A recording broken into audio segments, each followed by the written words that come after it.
Hey everybody, it's me, Remy, the comic book poser, and I'm very excited. It's Thursday night, and it is time for another episode of Comic Book This or That. I will tell you that I've been talking to folks that I have had quite the shitty week, that I have not mentally been into teaching, stuck in my house.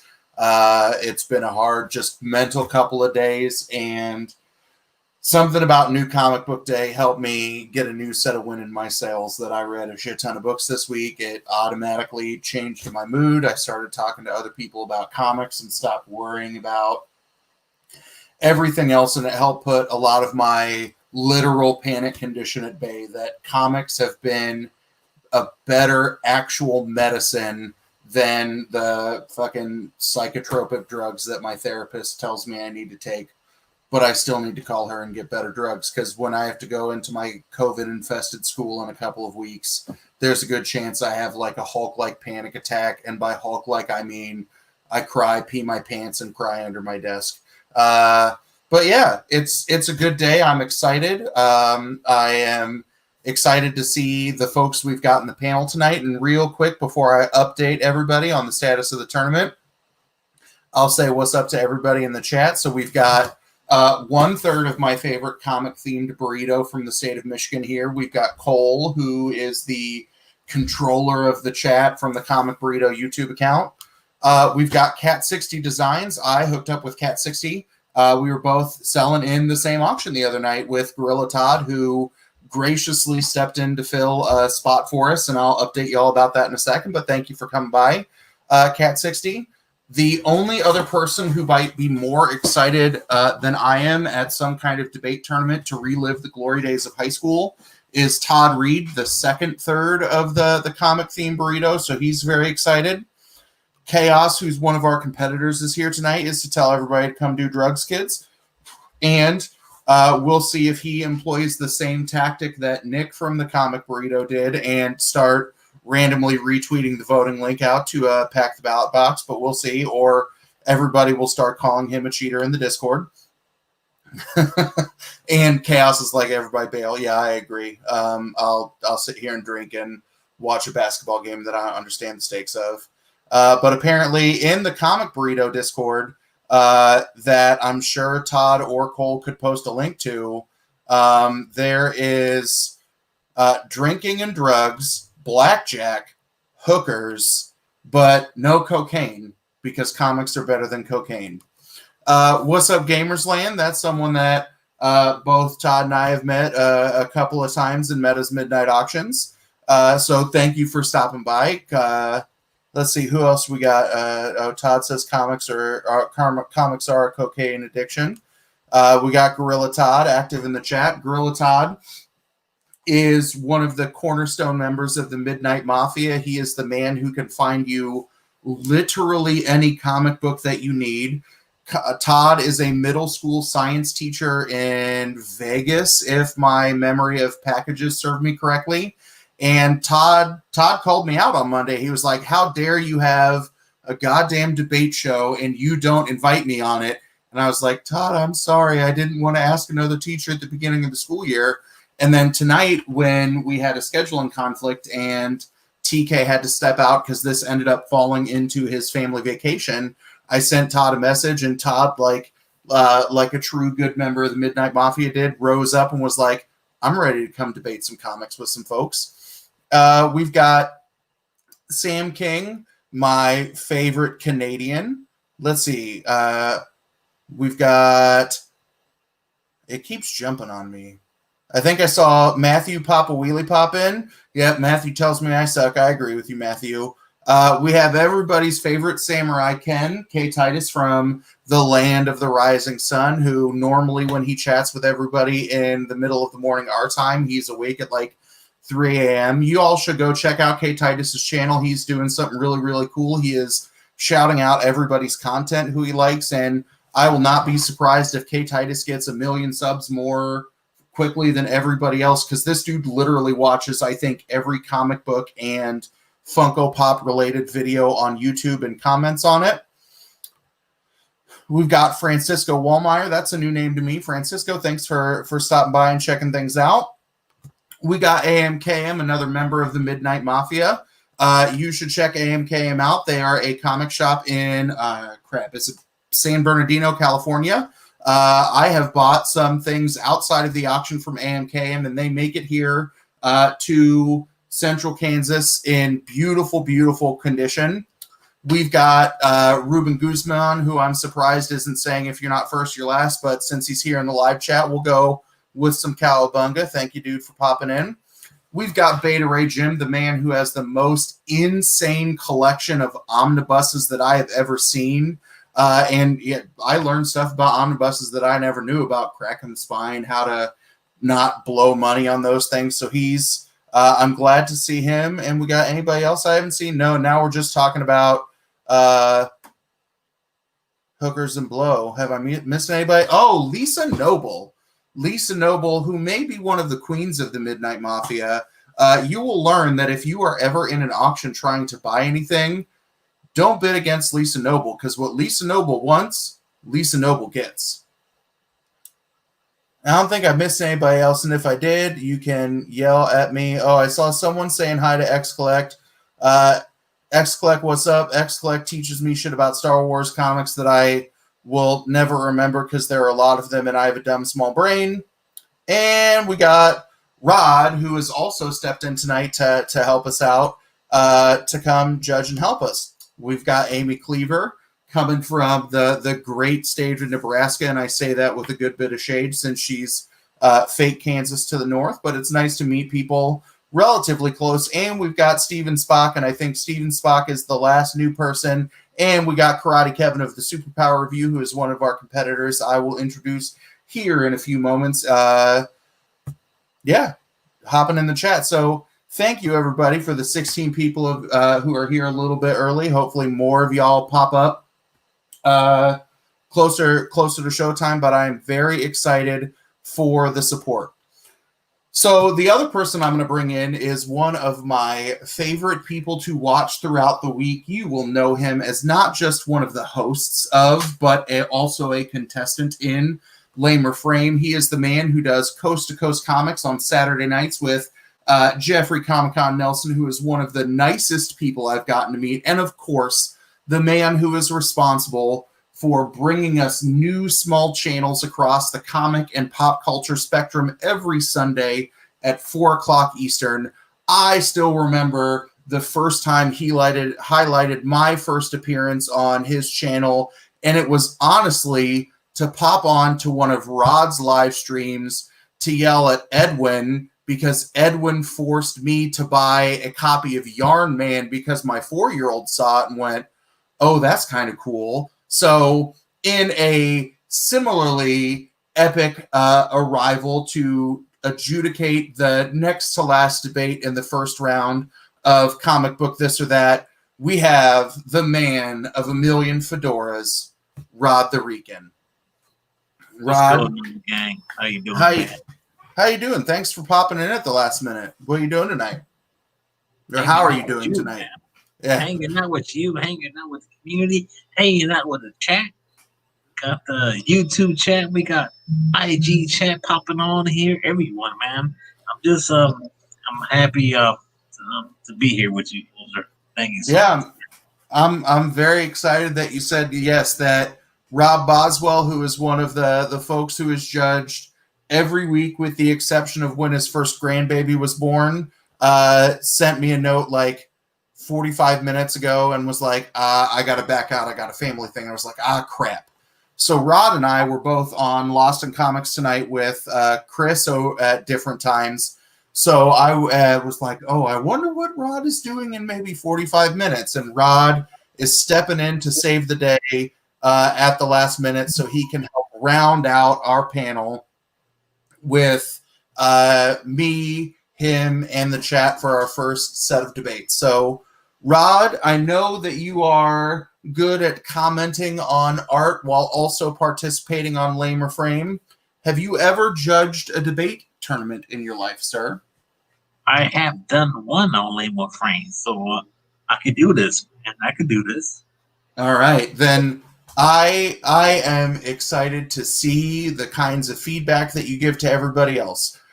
Before I bring in our last two competitors to get us started at the top of the hour, I'll give everybody a quick update on the bracket. Remember that one of our judges, the Rob Boswell, has graciously offered a slab to the winner of the bracket pool.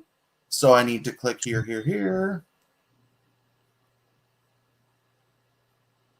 Oh, it's because I have it open in the same window. You would think after a couple of weeks that I very quickly would be able to not screw up clicking on buttons, but those of you who know me know that I am very capable of screwing up any form of technology.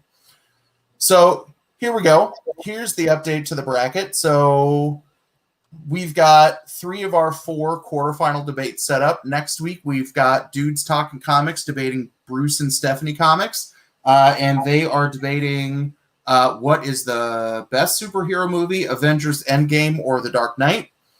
We've also next week got Bearded Comic Bro against Adrian APM. And their topic is very fitting for those two gentlemen. It's what is the best comic book animal, but I'm not going to tell you the two sides because I want to leave that a little bit secret.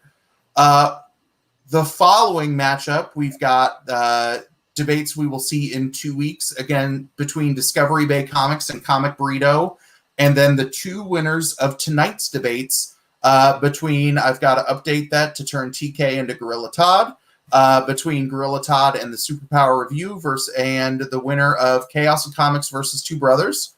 So in terms of looking at our bracket predictions, we've got the low-seeded Bearded Herald in the lead with 5 points and a score potential of 29. And that person has Bearded picked to win. We have my half-assed prediction in second with 4 points and a potential of 28 with Discovery Bay picked to win.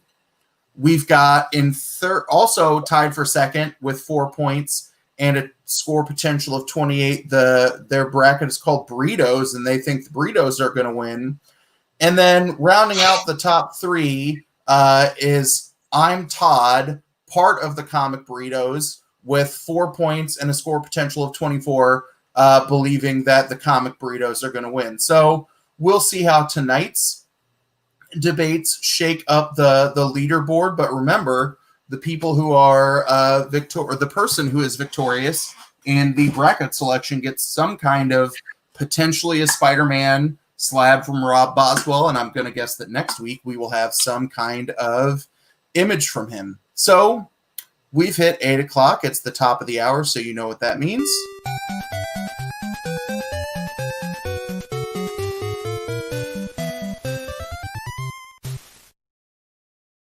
We are ready for the first of our 2 debates in tonight's episode of Comic Book This or That. And I will introduce our 2 competitors in the first round. Coming in first, our last minute addition throughout the day. I would know I was DMing while he was teaching, but I know he is excited to be here and he wants to be able to prove to me that instead of being a fellow teacher who was an alternate on my list, that he should have been the first person I asked, and he will let me know if he is successful tonight. Ladies and gentlemen, the Todd father himself, the man who is incredibly smart and can find you just about any decent, amazing quality comic book you are looking for, Gorilla Todd Comics. Todd, what's going on tonight, bud? What is happening, everybody? Everybody, it is great to see you all. I see all my friends in the chat. Get a little light on the situation. I'm excited to be here. Yeah, I mean, I came in at the last minute, but hey, I'm here and I'm ready to go. For anybody who might not be in the watching some auctions or buying some things in auctions from time to time, you want to give the fine folks in the chat a 30-second introduction to who you are and what you do? Sure. You can find me Monday, Wednesday, and Fridays on the Midnight Market on Metaphorical Comics channel. So we usually start our auctions at 7 p.m. Eastern. And you'll find all kinds of books. There's a great group of sellers that are on the panel. Comic Book Poser's one of them. A couple of them are in the chat. Cat 60, X Collect. A lot of my friends, a lot of my buddies are in the chat. that I know from the auctions. I also do a Tuesday night auction preview show on my channel, usually with my buddy Shelby. And tonight, actually, after this, I'll have my show with Comics on the Mind Teachers Lounge. We start at 9 p.m. Pacific Standard Time. So, and then tomorrow, back to the auction, 7 p.m. Eastern. So, you can always find good deals, good books, pretty much anything you're looking for, from dollar books to big, expensive key issues. Somebody's got it. You just let us know. Yeah, seven on the West Coast, X. Definitely. All right, and bringing in his competition, the man whose content I started consuming during COVID and did not know that most of his videos were filmed from a beautiful studio. I thought he was my fellow brother who recorded in any kind of random setup he could find, because it was very comforting to me since I started filming videos in my closet. This is the man who might own every copy of Secret Wars #8. This is the man that has the sickest Venom collection I have ever seen. And please, for the love of God, if you are not subscribed to this channel, can we get this man up to his 2,000th subscriber so I can lose a goddamn rig wheel challenge for a Spawn, a 9896 Spawn #1. It is the man who is very, very swole on Instagram that he is not letting the COVID-15 be a thing or take him down. He is the man, the myth, the legend, Karate Kevin of the Superpower Review. What's going on, man? How you doing? Thank you so much for having me on tonight. You like that? I had to soup it up since a couple of times I call you the Superhero Review because I'm stupid and can't read. Everybody does that. Everybody does that. Everybody gets us confused. It's okay. I even do it sometimes. Just call me ASM 300. Yeah, just call me Mr. 300. Yeah. Kevin essentially has 30 copies of every book that I will always be too cheap to own. I don't know what you're talking about. I don't even know what book you're talking about. I don't know. Yeah. How you doing tonight, Kevin? Is it a nice night on the East Coast? Yeah, it is actually. It's a little bit brisk. We're kind of, going into that fall season over here. So, I mean, I'm not, sweating my butt off anymore, but, we're doing good. We're doing all right over here. Nice. All right, gentlemen, I'm going to make Kevin small. So I'll do what we've done at the beginning of every single debate. I will share my screen, and I believe that Gorilla Todd is technically the arbitrarily selected higher seed since he's taken TK's position. So, Todd, call the coin flip, heads or tails? Heads. All right. It is. I have to click on flip again. It is heads. So, you said tails, right, Todd? My brain is already gone. I said head. Oh, you said heads? But I quit. All right, Todd, would you like to speak? It has already been a day. I had 3 hours of random dead time because we believe in a seminar where we don't got to tell kids what to do, but we have to sit on a Zoom with them. So, Gorilla Todd, would you like to speak first or second in tonight's debate? I will defer. Ooh, he's going to defer. He's going to defer. So, Kevin, would you like to speak first or second? I'm going to let my opponent speak first so I can kind of, I don't know. I was kind of deferring to him. Okay, so he wants me to go. Okay. Got it. Right. I didn't know if it meant like you were going to let him decide if we were going to kick off or not. It's football. So Kevin is setting the stage. So here's what I'm going to do. I'm going to set my phone timer for 3 minutes. I'm going to bounce Rod into the backstage where I know he will be paying attention and listening. And I'm only going to sit here so I can, you can hear my phone beep, and then I'll beep or push myself backstage when the time is right. So. I have no idea what I'm going to say. So the topic tonight for this first debate is which is the best superpower. Kevin is defending shapeshifting, and Todd is defending telepathy. So, Kevin, you've got 3 minutes to defend shapeshifting, and I will start my timer whenever you're ready, good sir.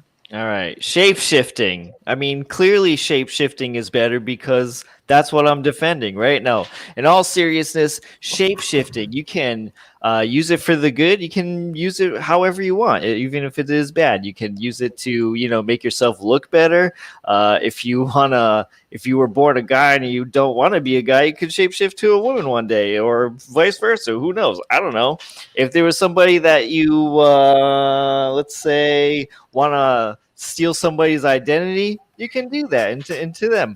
Let's say if you want to be a building, okay, you can shapeshift into a building, right? Or you can go invisible. Isn't it? I mean, I wish I could go invisible sometimes, right? You go through a horrible meeting, or you're in lots of people, and you can just shapeshift into the wall, right? I don't know. You can go into patterns that you like, and like I say, you can just make yourself look better if you choose to do so. So shapeshifting. Could use it for the good, could use it for the bad. That's what I got. This is the bad part about me both judging and having to click buttons at the same time. You now need to awkwardly all look at Kevin while I finish writing a sentence on my notes. All right. So, Gorilla Todd, you've got up to 2 minutes to ask Kevin any questions. I will start my timer once you ask your first question, and I'll kick myself to the background. When you see me pop up, that means you've got less than 10 seconds. Okay, thank you. Do I just begin? Yep. Okay, so you say that clearly you believe that shapeshifting is the superior power to telepathy. I don't say it's superior, but it's definitely better. Well, superior, better, I think that's a semantics. No, it's kind of like cosmetic, So my question is, who is an example of a character who has this power that demonstrates this quality you're describing? Mystique. Okay, so the character of Mystique, who is generally probably the most well-known shapeshifter, would you agree? Yeah, I would say so. Okay, fair enough. Now, you say that you could turn invisible. I don't understand how shapeshifting gives you the ability to manipulate light. Could you explain that? No, sir, I can't, because I'm not a scientist on shapeshifting. Fair enough. I respect an honest answer. Thank you. Okay, I'm not. It's all I can do is ask questions, and I thank you for your honest answer. But you can blend into things, right? As a shapeshifter, I mean, Venom can shapeshift his symbiote. Sounds like hiding versus invisibility. I'm just saying, it's just looking for clarification. So basically, when you say Mystique, can you think of another shapeshifter who's significant? I believe Spawn can also shapeshift into objects. You got Beast Boy. Beast Boy can shapeshift into animals, right? Okay. So you can Right. name a few. One more question. So you say that shapeshifting is the best thing to have. Do you really think that there isn't a better power to have if you wanted to escape from the troubles of everyday life? I mean, I think shapeshifting would be good for everyday's life. See, that guy knew what I was talking about. I didn't say it, but it was there. I saw that comment. Okay. I mean, if okay, fair enough. All right, that is time. So, Todd, you now have up to 3 minutes to make your case as to why telepathy is the best superpower, and I will start my timer when you start. Okay, when looking at telepathy versus shapeshifting, you have one that is a very superficial power, shapeshifting. You can change your shape.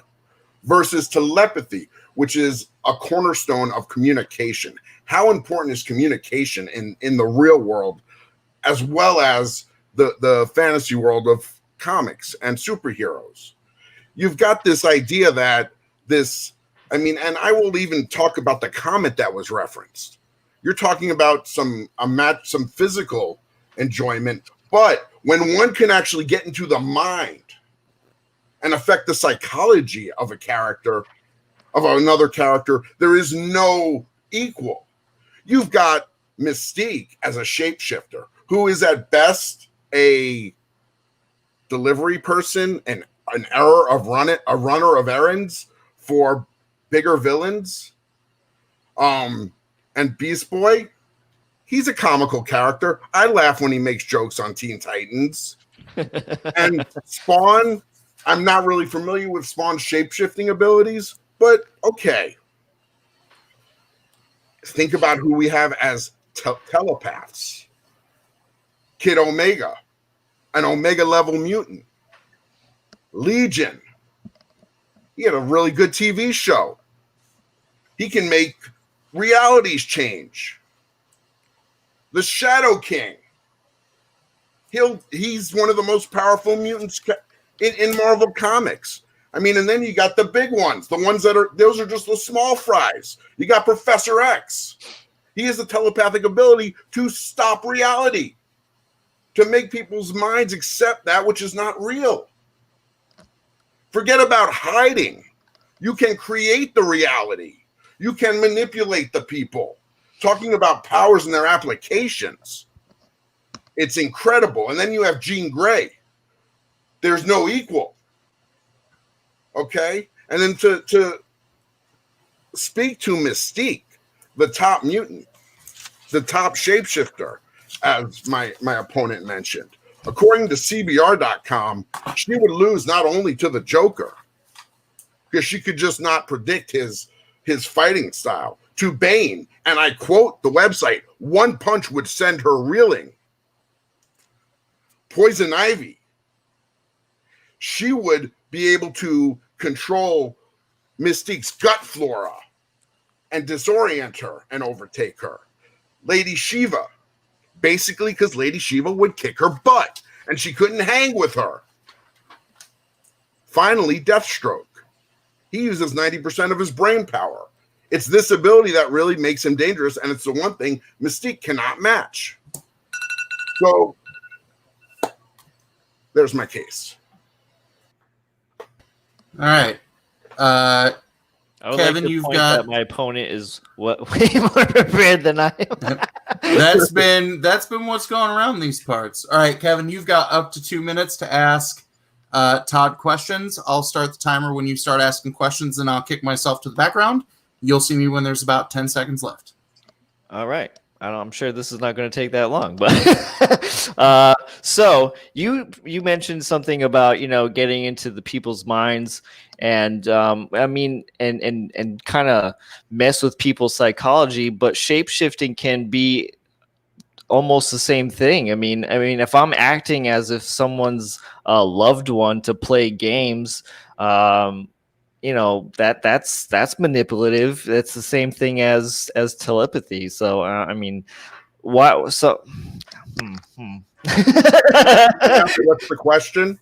The question is, good sir, how old are you? What? I don't see how that's relevant. No, I know it's not. Okay, I mean, well, I will respond to what you said if you like. Yeah, sure. Yeah, why not? So, yes, you could possibly pretend to be someone and over a long period of time embed yourself into somebody's life. Or you could instantly cause a belief to be held in somebody's mind. Okay? Second of all, I would think of it like this. Shape-shifting, telepathy. Some are playing checkers while others are playing chess. There's really no comparison. The mind is the thing that controls the whole human body and the mutant body. And when you can manipulate and control that and communicate with that, I don't think there's any equal. All right. I don't have any more questions. I figured that all right was I'll hop back in. I mean, when as soon as I picked shape shifting, I was like, yeah, I mean, this is not going to go well. You don't telegraph weakness, Kevin. That's the first thing that I tell my students. It's all right. Fair point. Hey, All right. I got to sit through a whole debate class last year. They had it in my classroom. See, there you go. See, I don't go to debate classes, dude. I mean, I might as well go in my room and get a white shirt and put on a stick and just do this already. Like, wait even before the show even started. Be like, okay, I You get it. do that. You can do that after your next 2 minutes. All right, Kevin, you've got 2 minutes to. You can respond to what your opponent had to say. You've got 2 more minutes to talk, sir. You ready? Okay. Yeah, sure. All right, I'll start when you start.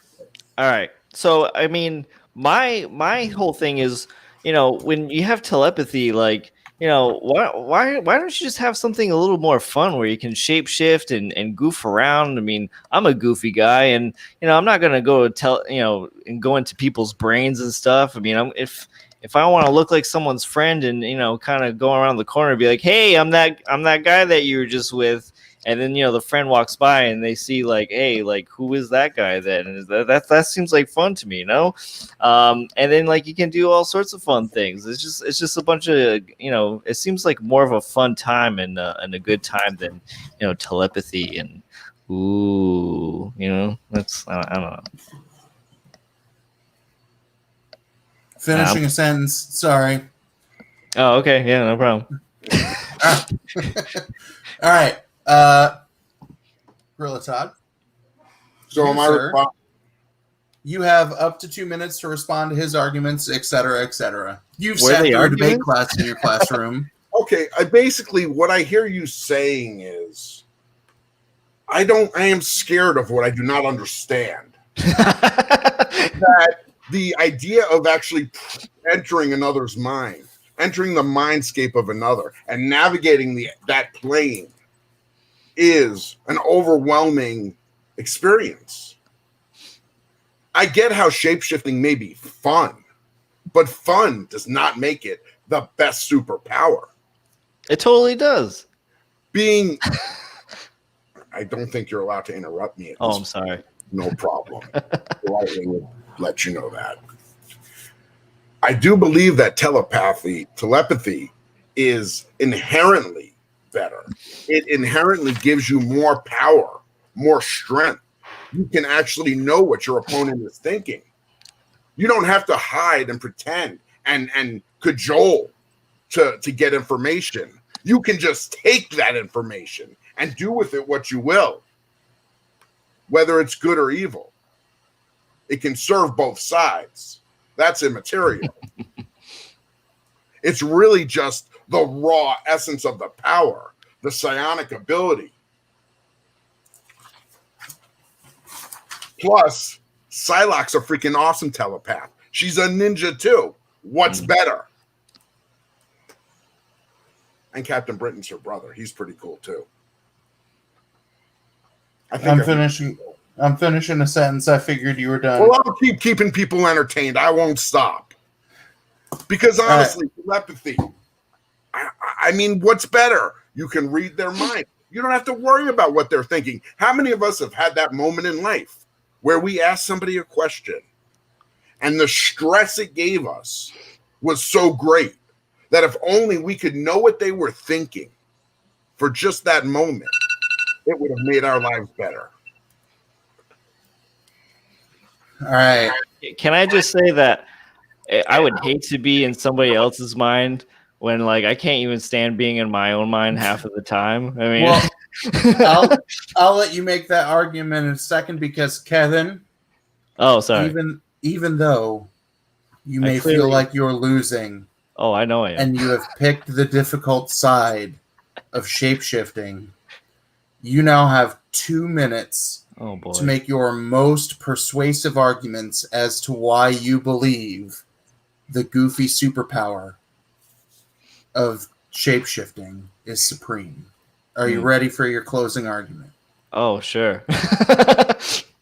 All right. So like I just said, I mean, why would you want to be in somebody else's mind when, like, sometimes, you can't stand your own self? I mean, like, anxiety, depression, if you have all of that, schizophrenia, I don't know. I don't know you. But, like, shape-shifting, okay? Like I said, you can take shapes. Like Bruce Lee has said best, be water, my friend. Don't you want to be water, flowy, translucent? Huh? That sounds like a good time, no? Be the teapot, You can be the water. I don't know. I think that sounds like more. I'd rather be a pot than be in somebody's brain. No, it just seems like more fun. It seems like to be more fun to play. What if I want to play a game on my wife and be like her? And just turn into my wife and be like, ha, I'm you now. Take someone else's identity, which is not cool. I don't condone taking people's identities, but you could do that if you were a shapeshifter. If you're a telepath, you can't have that much fun. You know what I mean? It's just, that's about it. You can be whoever you want to be. You could be the best version of yourself. Telepaths, no. Telepaths are just over there reading minds, telling you what to do with your brain. Like, hey, Professor Xavier. He's got this whole school of kids telling them what to do. Like, hey, you're fucked up, but you know what? I'm in your brain. And I'm your pal, and we're going to get through this together. No, get out of my brain, dude. I don't want you here, right? Let me go shapeshift and have fun, all right? That's why shapeshifting is the best, and telepaths are it's just kind of boring. It's just be the pot. Yeah, Todd Reed, be the pot. Be the water. Be the teacup. Be the bottle. Be whatever you want to be, because shapeshifting. Kevin, I don't know what your wife looks like, but I like the idea of you becoming the embodiment of your wife to double down on the pointing Spiderman meme. Right? I mean, it's like the whole German saying of the doppelganger. If you see your doppelganger, you know you're going to die. And she knows that. And if she saw herself, she's like, oh, shit, I'm going to die tonight. You know what I mean? But it's just me, fucking around. Be like, I'm shape-shifting you, bitch, I like that. All right. Todd, same spiel. You've got 2 minutes to fire your final shot in favor of telepathy. I think on a certain level, you misunderstand the Bruce Lee quote. I don't think he literally means to become water. I think what he means is to adapt a certain mindset, which involves the mind, and embrace fluidity in everything you do, in your mind, in your body, in your soul. Therefore, having telepathy and the ability to communicate with your mind is going to give you that fluidity and that flow that Bruce Lee so eloquently suggests. Again, I will give you another example. Who you failed to mention, probably the most powerful shapeshifter you could have mentioned, Loki. Loki shapeshifts. What does he shapeshift for? Tomfoolery, for jokes, for pretending to be Captain America. He doesn't even use it as a major power. He uses it for jokes and gags. It's a superficial, lower level power at best. Another shapeshifter, John Jones, Martian Manhunter. His best moments are jokes with Guy Gardner about eating Oreos, because the shape-shifting is not that impressive. Clearly, the ability to manipulate and communicate with the mind is vastly superior. If shown by nothing else, by the number of characters, of powerful characters that have psionic abilities, who embrace that. Jean Grey, Professor X, the Shadow King, Cassandra Nova, Legion, X-Men, Kid Omega, Psylocke, Emma Frost, Apocalypse, Cable. Little bit. Thank you. All right, I'm finishing a sentence so I can click a button. Am I muted? No, nobody is muted. All right. Can I just say something real quick? Sure. All right, listen, hey, I clearly know what Bruce Lee means when he said that whole meaning, all right? I know you do, but, I have nothing else better to say. I'm on the fly over here, right? Hey, it was the first thing that came to my head. I saw an opening. Take the silver off your back and calm the hell down. I'm going to drop the... Look, when it's over, we can be friends. Yeah. Oh, yeah, that's cool. I'm friends with everybody. That's fine. Exactly. Me too. I'm going to drop the link to the straw After this, poll I'm going to shapeshift into you and be like, haha, see? I got you, buddy. Cool. Because then there'd be two of me. And what's better than one Gorilla Todd? Two Gorilla Todds. See? All right. That's a plus of shapeshifting. See, everybody, he said it. Shapeshifting is better because I could be shapeshifting into him, and there'd be two of him. I said, yeah, and then we would know what we were both thinking because we would both be on the same mind. And that wasn't part of the official debate. I've dropped the link to the straw poll in the chat. Rod, once you have made a decision, don't share what it is, but type in the private chat that you have made your mind up. So Todd, I think, has a little bit of... I see a bias in the private chat, to be quite honest. Todd had a little bit of an idea of what he was getting into as he had a debate class play its way out in his classroom. What I'm outnumbered here. I've never been in a debate class. I was intimidated. You have the word karate in your name. I mean, what do both of you think about debating in a format like this? It was fun. I don't know. We're having fun, I think. Yeah, I'm having fun, even though I don't know clue what I'm doing. I'm having fun, honestly. I hope I don't, after the show, I don't lose like 10 subscribers of people like, man, Kevin was so unprepared. No, don't. If any of my friends are in the chat, sub him up. If you're not subbed, please. And Todd makes a good point that I'll mention that I forgot to say in the intro.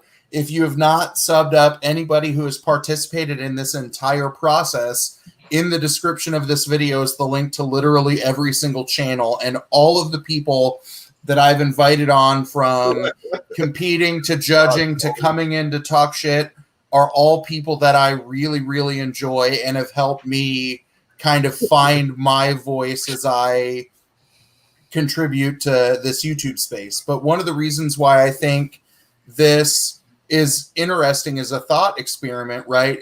Like, both of you would say that I think I know a lot about comic books, right? So even if, somebody feels more or less prepared, imagine what it's like to have to teach kids about all of the random things that they have to debate. Like last year, I had to teach kids how to debate about arms sales, which is something that they would never, know about or have interest in reading on their own. That's where telepathy comes in. You tell those kids how to do some debates, right?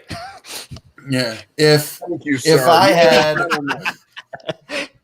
I had telepaths on my squad, then holy crap, we would win more than we did. All right, so I'm gonna check the private chat. What's TK's Batcave doing here? He's supposed to be on vacation. All right. So it looks like the chat has made a decision. I believe I also have made a decision. Rod, have you also made a decision? Yes, sir. All right. Then I'm going to let Rod pop up first. Rod, can you tell us who you voted for and why? All right, man. I'm going to go with Kevin here, man. Superpower review, man. I'm going to go with Kevin because he brought out good points. He was real organic. No notes. I was looking at, had a close eye on Todd, man. He was looking down his notes, but Kevin was real organic, coming out from the head, man. Nothing scripted, just real. And I had to say, man, Kevin did a great job. And there was a part here. Looking through my notes. There's some laundry behind Todd. I think Kevin could use his mind powers to control Todd to fix that up behind him. So just throwing that out there, if he had those powers right now. And not only that, man, Kevin is a black belt. He will whip our asses around here, so it doesn't matter. He'll whip my ass right now. If he could he'll roundhouse my kick, my face, and be like, man, what the heck are you doing, man? I should not win. You should let Todd win. But, water in the teapot. All right. So Rod voted for Kevin. The chat, at a 9-2 basis, voted for Todd. which unfortunately means I no longer can be fake and try and pussyfoot around who I would have voted for since they didn't agree. But I think Those are sympathy votes, people. I believe Todd did the better series of arguments. That I think while Kevin had some very good arguments about, like, if you have, your own mental issues, why would you want to dig around in somebody else's head? I'm kind of persuaded by Todd's research from CBR that, like, Mystique, the one telepath or the one shapeshifter that Kevin could name at first, would lose to everybody, and then just kind of went ham on here's every telepath that's good and every telepath that's bad. So for that reason, I ended up voting in favor of Todd. But I will agree with everything that Rod said. Lord, I think, man. You give me a damn coconuts, man. What are some coconuts out here, man? Guys, man. I'm just joking around. Yeah, man. But like, I think Rod gives a kind of a good example of the kinds of things that we have to deal with, right? That or my students have to deal with, if Todd had notes and seemed kind of over-prepared, and Kevin had more of like a charm and is, charismatic and things like that, that's something that we have to worry about in kind of a communication realm. But I definitely will say that the two of y'all up the entertainment value, that I liked the clash of the two very different arguments of, like, Kevin going, I'm a goofy guy, I like to mess around, so clearly shape-shifting would be more dope. And Todd is like the letter of the law, and he is like, no, the topic was best superpower. Here are Omega level mutants, blah, blah. So I thought it was fun. I enjoyed having the two of y'all around. So Kevin, before we laud and celebrate Todd as our winner, you want to pimp yourself up and tell everybody what they can expect from the Superpower review in the short term? Yeah, sure. So my name is Kevin Vidinia. I'm the host and creator of Superpower Review. I go live every single Monday for the Superpower Hour at 6 o'clock Eastern Standard Time. So I hope you guys can join me. I have comic book artists coming on the show to do interviews. I do comic unboxings, comic reviews with guests from the community, and I'm also giving away 3 slabs to 3 lucky winners once the channel reaches 2,000 subscribers. So if you could subscribe to my channel, I would gladly appreciate it. It goes a long way.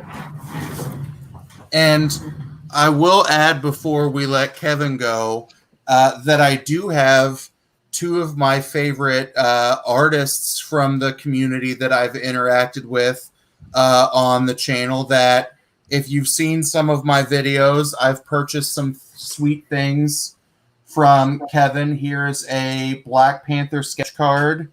Here is this watercolor marker, or is it just regular marker? It's just Prismacolor. Okay, so some Prismacolor markers of the Batman, and then after I purchased these 2 things, Kevin knows how much that I love Mad Cave Studios, since I think you see that shirt on me and more than anything else.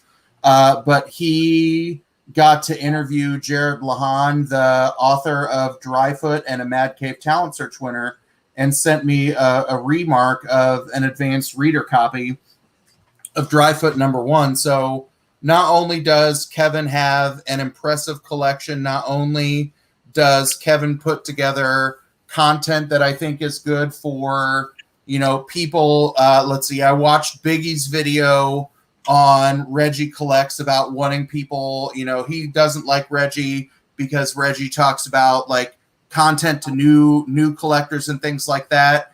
I think Kevin's content is good because if you haven't checked out the Superpower review, Reggie, man, he just gives him hard times, man. Yeah, I know, but he was a 2.5. I would rate Kevin in the Superpower review higher than average on that 5-point scale, because I think he creates content for people across the spectrum of knowledge and collection, and I think he's a good example of a channel that really brings all kinds of readers and collectors together. So that's why I was very excited when Kevin said yes that he would come on and do this. I'm glad that he, like Rod and Gorilla Todd, are all making their first appearances on the same night. So, Kevin, thank you very much, and I hope you get that 2,000 subscribers so I can lose to the rig wheel on. Hey, I will say this, man. I don't do too many edit videos because my videos are hot garbage, man. I don't get no views whenever I do something edited. But Superpower review, man, Kevin, you're the man. So Thanks, buddy. yeah, that's why I'd rather go live and just hang out, and other people out there in the community go live because we don't get the views, man. I went live earlier today around 2:00. I think I had 30 views, and I'm waiting for the thumbs down. But I don't give a damn, man. It's just what I love to do. But anyway, I'm sorry about that. No, you're fine. I appreciate the comments, guys. I really do. It means a lot. And by the way, Poser, if you want, dude, I got more Mad Cave stuff for you if you want them. We got Hellfighter Quinn and Savage Bastards if you want them. So we will chat on Instagram after this, my guy. But yeah. I appreciate it. I'm gonna pull up Gorilla Todd and ask him some questions while also hopping into Burke's stream so I can yell at Dustin and let him know that it's about time for him. So, Kevin, thank you for everything, and hopefully you'll be back for some stuff in the future. Yeah, absolutely. Your show, man. I'll say hello. All right, thanks, man. I appreciate it. For sure. All right, and to Gorilla Todd, how do you feel about your victory after being subbed in early this morning? I think with light notice, I think I did good. People in the chat seem to like me, and the chat is probably my first priority in terms of providing satisfaction. So I hope the chat was satisfied, and I hope I did my fellow Todd proud and manufactured the victory that they were all looking for. I do agree with Kevin that I think inherently he knew and I knew shapeshifting is the weaker argument, but that's just the flip of the coin. I asked and you told me what I was defending, and I just followed the rules as I understood them. And in all honesty, just to address the notes, it literally is a few, maybe 10 seconds worth of my presentation. Trust me, I'm very off the cuff, but I feel you. I understand. You don't want to make it. I like the way it turned out. Let me just say that. I think it was a good amicable way to decide it. So, I just want to say thank you to everybody. It was a great time. It was fun. It was fun, Poser, man. I told you if you had me on, I'd try to have a good time and it'd be fun. I think I'm glad that you got to come in. I'm glad that you came to show that, like, there are a lot of people that I've seen in the auctions that I hop in, like, they only know shit about the random books that they are selling. And, right, people will get roasted as being people who sell books that don't actually read comics. But I think you are the perfect example of somebody who is dedicated to the art form, to the collection, and you are finding things to share with the people in terms of, like, spreading the love, finding, like, Absolutely. I've picked up books from Utah that I know that I couldn't find in shops around me. And I think you've even sent me things like I bought a Gorilla Todd mystery box, and I was like, you send me shit that you think that I should read. And you sent me good bits of Batman, Birds of Prey, and some Flash stuff where you were like, here's some good things that will teach you about DC since that's what you asked for. So that's the other reason why I'm a big Gorilla Todd fan, because not only is he knowledgeable, but he's, it's customer service, not just from a business perspective, but also building relationships with people. And I think he kind of showed that he knows what's going on tonight. Well, Poser, I do appreciate the kind words. And I think, the reason you and I have hit it off and become friends is because I see that how you're just trying to bring that you're trying to be a catalyst for growth in the community and drive connections. And honestly, the best thing about tonight was probably being on a panel with two other YouTubers who I've never met. Yeah. And I'll follow up, and hopefully those are new connections and new community members that I interact with.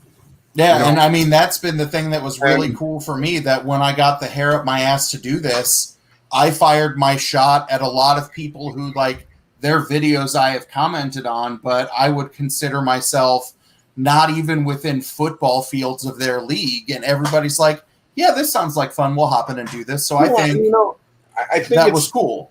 I think you've heard me say this. I don't think it's like when you say my league, I don't subscribe to that. I don't care if you've been collecting for 50 years and you've got thousands of slabs, and this other collector has started last week and has 3 comics. At the end of the day, you're both comic collectors. If you're buying them because you love them, whether it's the stories, the art, the covers, whatever, like you love comics just like I love comics. I don't read every comic. I read a lot of comics, but just this idea that there's a level of collecting, I just don't believe in that. I believe like there might be different levels of maturity of a collector's like experience, and there's wisdom that comes with age, hopefully, as you've collected for a period of time.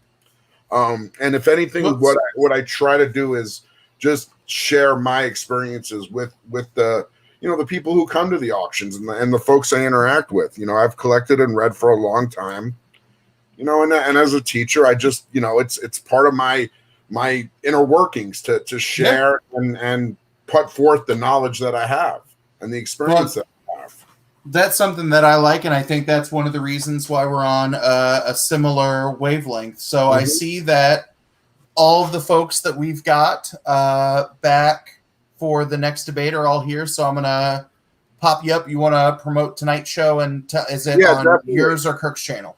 It's going to be on Kirk's channel, Comics on the Mind. It's going to be at 9 p.m. West Coast time. Teachers Lounge. It's Comics in the Mind. Kirk and I, we chop it up. We talk about all things comics and otherwise. It's usually a good time. Sometimes we have some guests stop in and share the time with us, and that's always nice. And so it's usually a good time. We have fun. So if anybody's out there, definitely please come check us out. And if there's anybody who likes the stuff I say, hey, come and join me. Come to the auctions. Check out my channel. It's all good. We're here because we love comics and we love meeting people. Honestly, it's about the people and the meetings and the connections.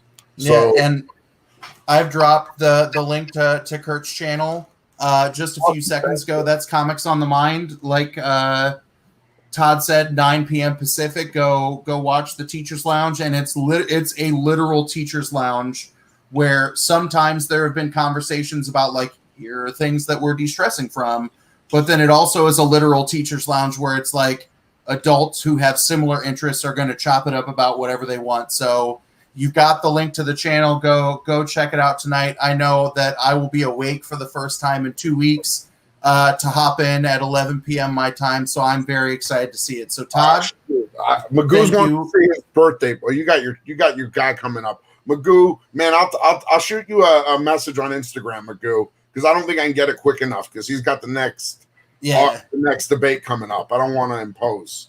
Perfect. Yeah, we'll do that later unless Todd's hanging around. But Todd, I appreciate it. At the last minute, I will be there for the Teachers Lounge, and y'all should check it out tonight too. So, awesome.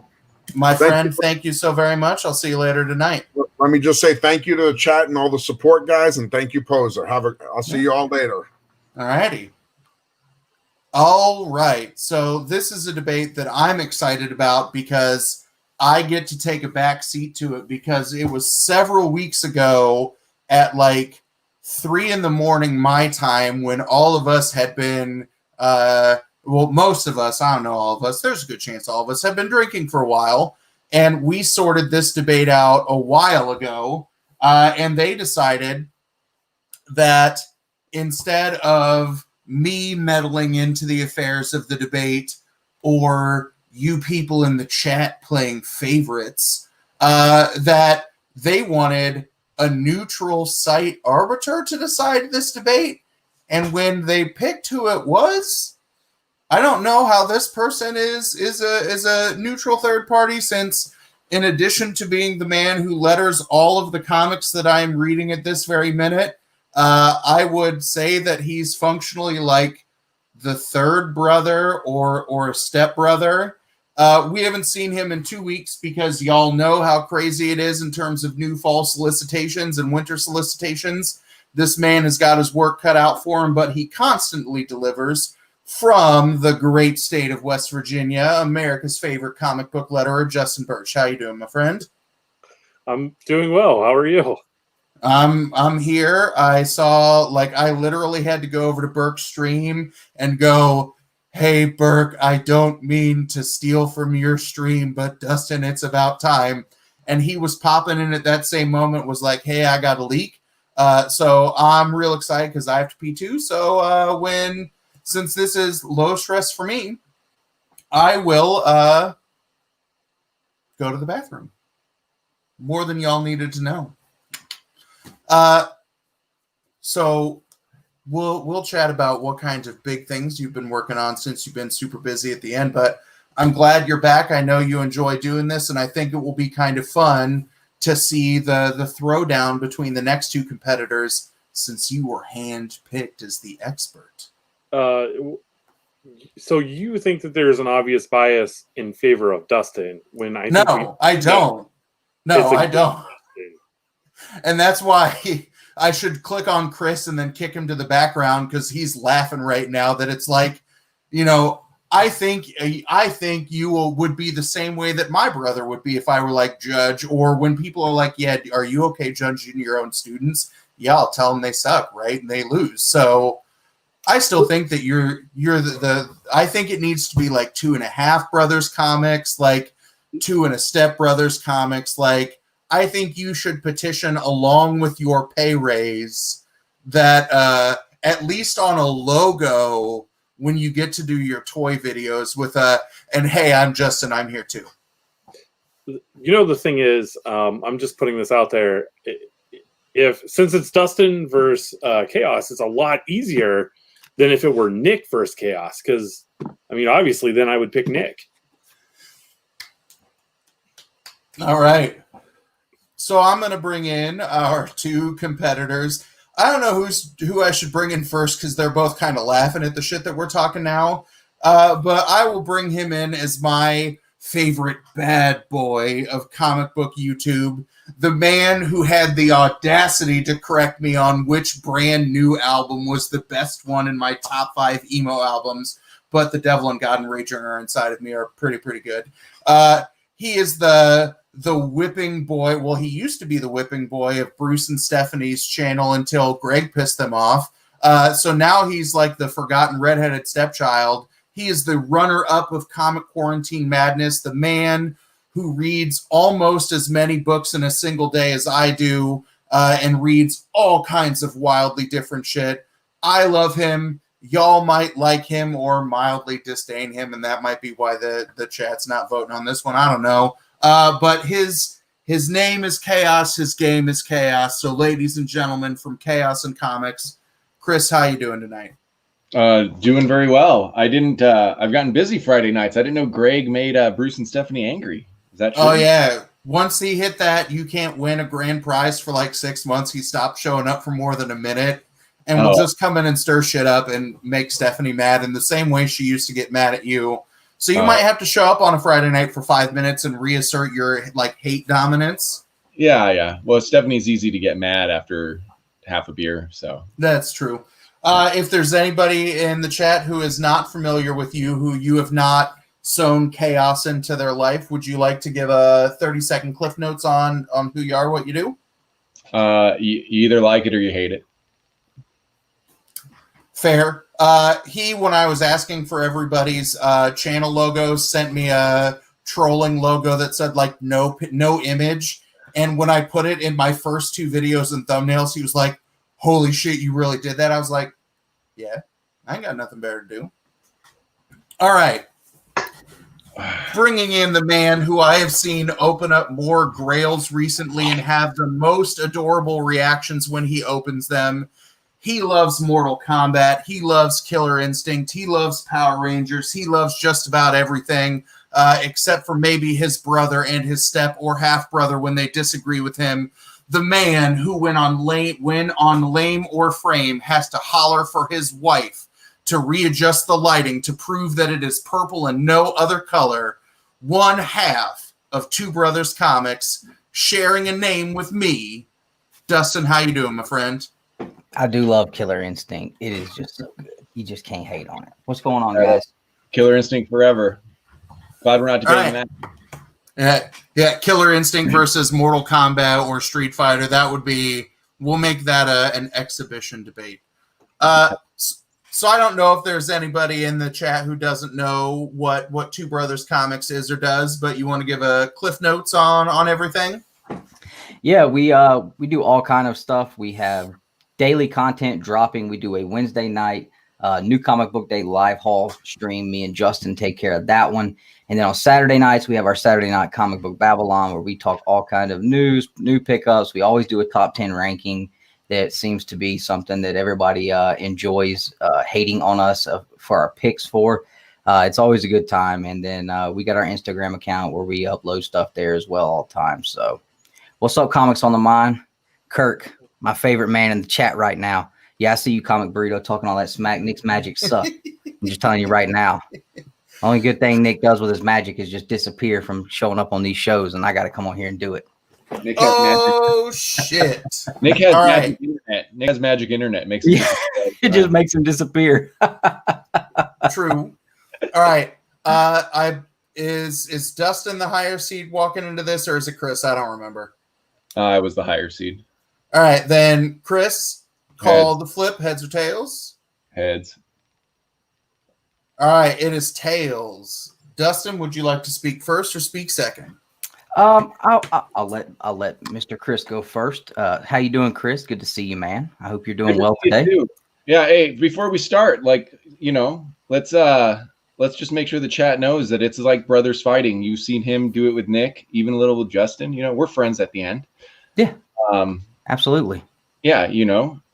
Pick him up when he's down. At the end of it, on the floor, pick him up. So here's what I will say to the chat, since you don't get a vote that counts. The deal that I will make for you to stay engaged in this bloodbath is if you can send me a direct message on either Twitter or Instagram, correctly determining the decision from Justin, and what the closest person in terms of the vote for the chat, I will send you three free Marvel codes from books that I read this week. Aww. I know you gave Reggie a 2.5. I said that, Biggie. You said he was average. I know that. I watch your shit because I'm in the chat. All right. So Chris is going to speak first. The topic for this debate is which superhero has the best rogues gallery, Batman or Spider-Man. Dustin from Two Brothers Comics is defending Spider-Man. And Chris from Chaos and Comics is defending Batman. So I'm going to make Chris huge. You've got 3 minutes to make your opening argument. And when you start, I'll start the timer. Okay, so just want to say that just to start, this is a pretty hard road for Dustin, but I think he prepared. I'm not going to take him lightly. I don't do that. So I'm going to just start right off the bat. When you look at Batman villains, you see these villains that are embedded in the character of Batman, and you have many levels of Batman villains that can do different things within the stories. So the big ones. Some of them are very cerebral. You have Joker, who's attached to Batman, who's the embodiment of that question whether Batman exists to stop people like Joker or whether Joker exists to stop people like Batman, an important theme that goes through it. And you have like the Penguins and the Two-Faces and even the Scarecrows, which he doesn't have a superpower but has a super weapon, right? And I don't think that Spider-Man has really anything near that. And those are the top villains. And what Spider-Man does have is he has like some superpower villains. He has a lot of action villains. They might make a good video game, for example, but there's not a lot of depth that you get in those cerebral villains that I mentioned. There's also a lot more cerebral villains, but let's just focus on the big ones. And if you look at action villains, for example, that you get with Spider-Man that are ubiquitous in his rogues gallery, I think even Batman's action villains can just stand up to them. In fact, even better, characters like Bane, who's also cerebral. Some of these even mix into cerebral. I'm just throwing them into the action side, right? Bane, who can, who's really close to Batman's intellect. Poison Ivy, a very creative villain that can make creative stories and of course, very entertaining art. If you ever read a comic with Poison Ivy in it, Ra's al Ghul and Talia al Ghul, who are connected to Batman and his mythology. All these characters, too, by the way, they can never really leave Batman. They're built into his mythology, where Electro. That's like in Spider-Man's top 5. Electro could theoretically become a Daredevil villain. Electro's not tied to Batman like the rest of these villains are.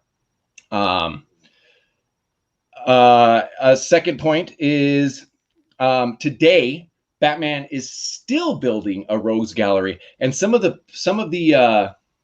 characters that have come out in Batman in the last 5 years, 10 years, I think stand up to a list that looks like, outside of Green Goblin, a list that looks like Vulture, Mysterio, Electro, Shocker, Rhino, Lizard, Chameleon.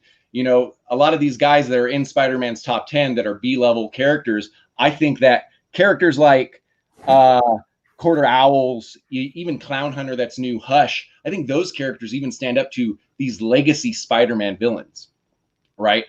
And Spider-Man, what's really new coming out? I muted myself this time. You couldn't hear me beeping, and I was waving, and it's like, your mic is muted. And I was like, oh, I'm bad at this live stream shit. Oh. All right. Oh, I gave myself 2 hours. Nice. Oh, man, I got lots of time. I'll take that. If you can get 20 people to stay on for 2 hours, I'll take the views. All right. So instead of the filibuster, Dustin, you've got 2 minutes to ask Chris questions. I will pop back in when there's about 10 seconds left to wrap up the cross-examination period. So I'll start when you start, sir. I didn't really prepare any questions. Ask them based on what I said.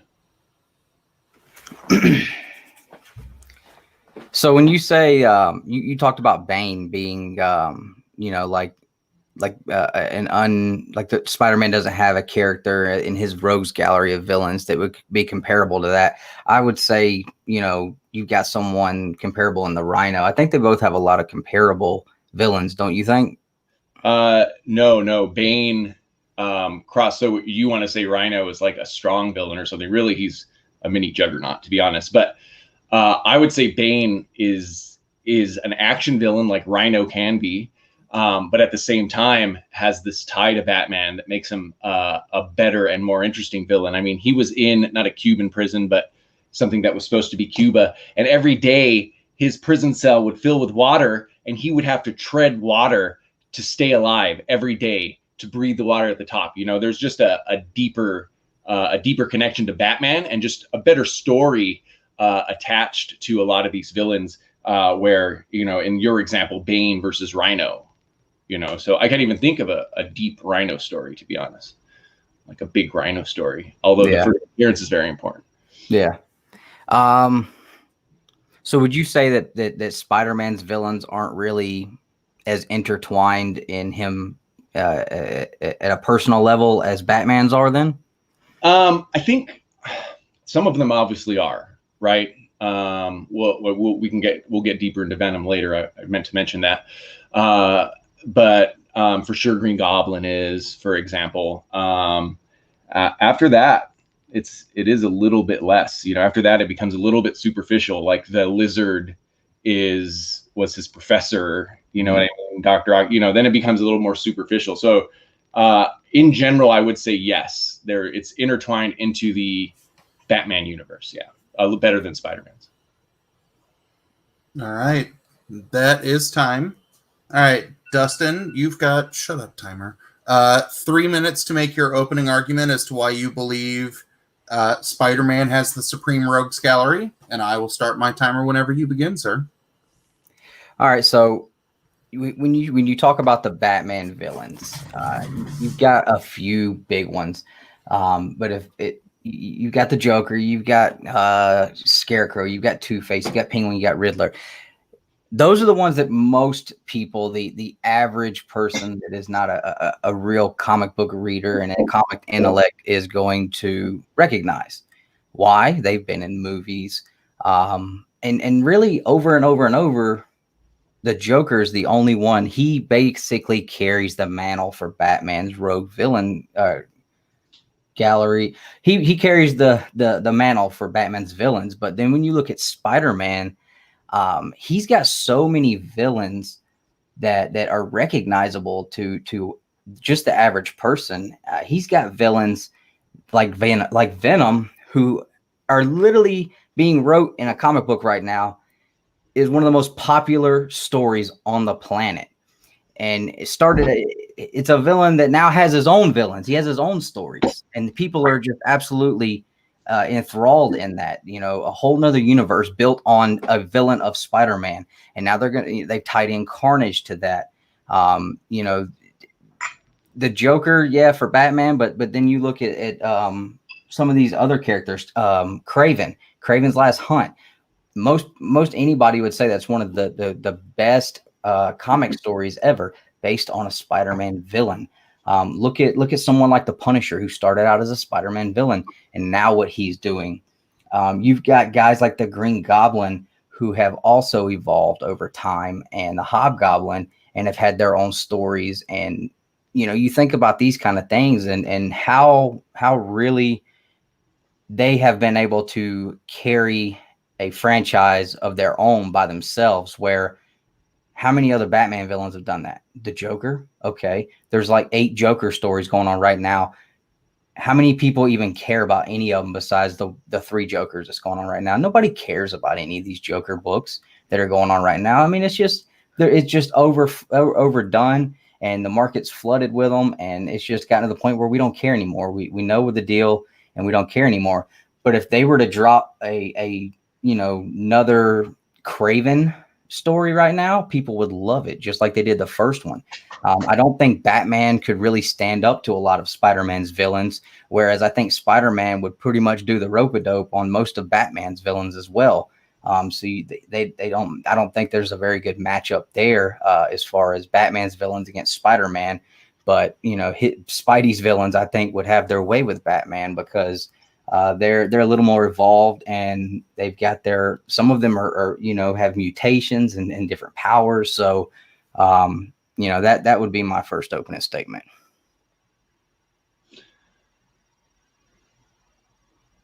You're muted again. I muted myself again. Yep, I muted so you couldn't hear my chair rolling around. I quit. All right, so Chris, same deal. You've got 2 minutes to ask questions, and I will start the timer when you start. You said Spider-Man's villains were more evolved. Can you clarify that? Well, I just mean like as far as the powers that some of them possess, and the fact that some of them, he's got more villains that are mutated. You look at guys like so he's got the more, so basically he's got action villains, a ton of action villains. Yeah, I guess I look at his villains as being, if we were looking at a matchup, Spidey's villains versus Batman's villains, I think you could match up. Spidey's villains would have the upper hand based on the powers and their abilities. I don't know that I agree with that, but I can call that a tie. I think that part of my argument, right, was that Spider-Man has both action villains and cerebral villains, and even the action villains have a cerebral attachment there. Other question is, a character like Harley Quinn, would it be fair nowadays to put her in Batman's rogue gallery? I mean, she's become her own thing. I mean, I don't know. She's. I mean, right now in the Batman series, she's not even a villain. She's helping Batman to defeat the Joker. She wants to kill the Joker. Exactly. So in this case, even though Venom probably started as a rogue, you even admitted that he's not really a rogues gallery anymore. In fact, he's outselling Amazing Spider-Man right now, I think. Right. And he took another big rogue. I would say Carnage is a bigger Venom villain than Spider-Man today. Would you agree with that? Right. And the point I was making is that the characters that started as Spider-Man villains have sparked their own franchises to bring on even, more villains into that universe. I mean, we did see Spider-Man match up against Carnage and all of that, and Absolute Carnage last year. But he's no longer rogues, correct? Well, I mean, I guess, yeah, if they're going to fall into that Harley Quinn category, I guess, too. So. All right. Chris, you now have 2 minutes to answer arguments made by Dustin or continue to forward your own points. I'll start when you start. Listen, Dustin's making, a pretty good argument for what I think is a rogues gallery that is second best, to be honest. But I think I have a couple more points, which I'll get to right now. But I think the gap between first and second is very wide. Spider-Man's a lot closer to whoever we might put third or fourth or something like that than what Batman gives. So the example I was starting with is that Batman today, I think I made my point with the cerebral villains, the amount of them. I think the big underlying point I'm going to make too is that Batman's top heavier and has more depth, right? So it's hard to even put Spider-Man against that. When you're getting down to Lizard and Chameleon, I'm still at Ra's al Ghul and Poison Ivy, basically. And today, Batman is still churning out villains from the last 10 years. Tynan's Run is exciting people with Clown Hunter and the Harley that shall not be named. But who knows where we're going with that? It's might not be my thing, but it's exciting people. Hush, Court of Owls, Talon. Right now, we're in the middle of Spider-Man, a 50-issue run of Spider-Man that's introducing a character called Kindred that, Dustin made a comment about no one caring about Joker. The sales don't show that. That's why there's so many books and there's not 15 Craven books. But no one cares about Kindred. We're probably not going to see Kindred again, or he's going to be relegated to, B level, like someone like Rhino is, where Spider-Man's sort of beating him up and then, getting on with his story. On top of that, I think that I'd like to just focus on whether, a character leaving is still in the rogues gallery. If you guys know me, you guys know I love Venom. I talk about Venom all the time. Venom's my favorite character. But is he a rogue anymore? That's the hard. And you can leave Venom in, and I think we still have. I think we still have a wide gap. All right, Dustin, same deal. You've got 2 minutes to plead your case, make your arguments, answer the arguments made by Chris in his initial speech, et cetera, et cetera. I'll start when you start. So the next point I'll go to is out of the comics and into the movies. If you look at the two sets of movies, there have been I think a lot more of a variety of villains for the Spider-Man movies. Batman has redone the same villains over and over and over and over and over again. And it's if Batman's rogue is so great, then why don't they spread out and reach into some of these other villains for the movies than they do? I mean, we've gotten Joker several times. We've had Bane. He was kind of a side character in the 90s. He got a movie. We had a very, very short run with Ra's al Ghul. But there hasn't been as many Batman villains that have been used in the movies. Why is that? Well, it's because people don't really care about all of the Batman villains, or as many of the Batman villains as they would with Spider-Man. Where with Spider-Man, you've had Doc Ock, you've had the Lizard, you've had the Rhino, you've had Green Goblin. Mysterio, Kingpin. You've had the Vulture, Electro. You've had Hydro Man, Molten Man. So many different villains that have shown up in the Spider-Man movies, and people love it. And they even go down as far as to taking maybe some of the B-list villains, and they make them out to be really cool in the movies. But then when they try to do that with the Batman movies, it doesn't really work out as well. So I don't think that once you get out of that top 5 or 6 of the Batman villains, I think you lose a lot of depth there and a lot of interest from the fans as far as that goes, but not as much with the Spider-Man, I don't think.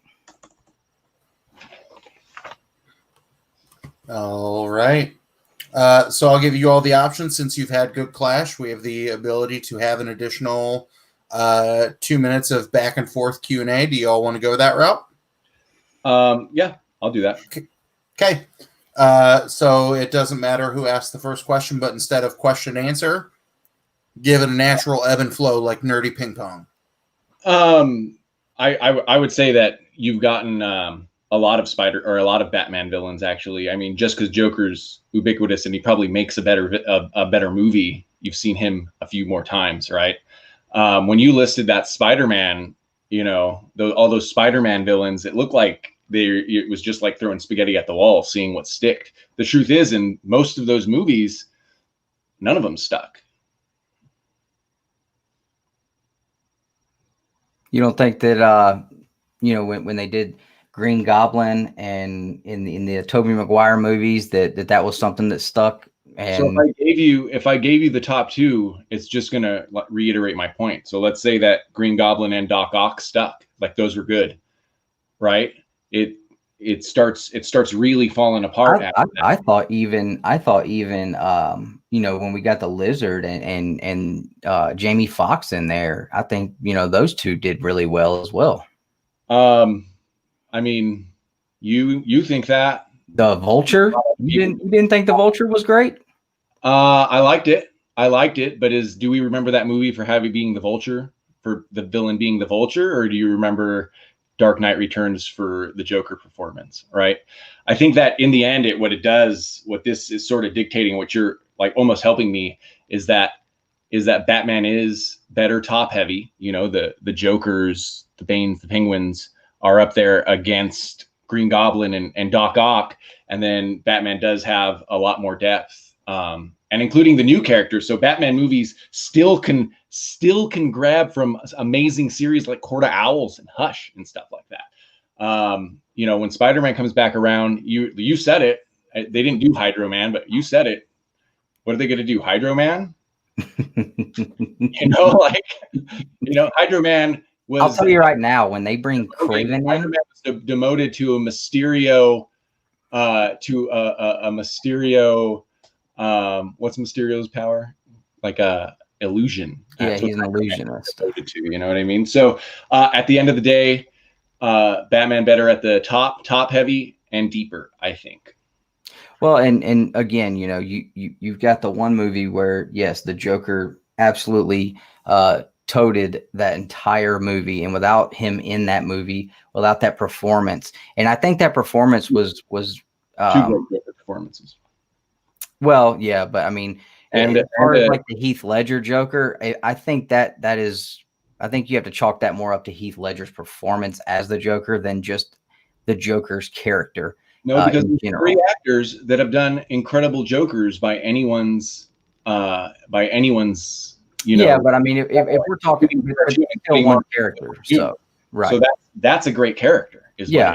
But and I think people loved Mysterio, and I think that Jake Gyllenhaal as Mysterio, I think people loved that. And if Kraven's Last Hunt ever hits a movie theater, I think it's going to absolutely explode because people absolutely. Kraven skating in the top 10 basically of his list of characters, right? So if Kraven were that popular, and listen, I'm overdone on Joker too, but if Kraven were that popular, there would be a bunch of Kraven books right now. Best time. Mm-hmm. All right. Chris, I will give you 2 minutes to make your closing argument as to why you believe Batman has the Supreme Rogues Gallery. Oh, I thought we were done with that question and talk. I've said it over and over again. I don't want to beat a dead horse, but there's just depth there. With throwing in Venom, which to me is questionable whether he's even a rogue today. The Batman villains keep being important. They can run a whole story all the way down to the new ones like Hush and Court of Owls. You can have a new arc. You don't get that many Electro arcs. You got to put 6 of these characters in the top 10 together and call them the Sinister Six to make them matter. Can't remember a last important Sinister Six comic book. So I think I made my point. Top heavy, depth.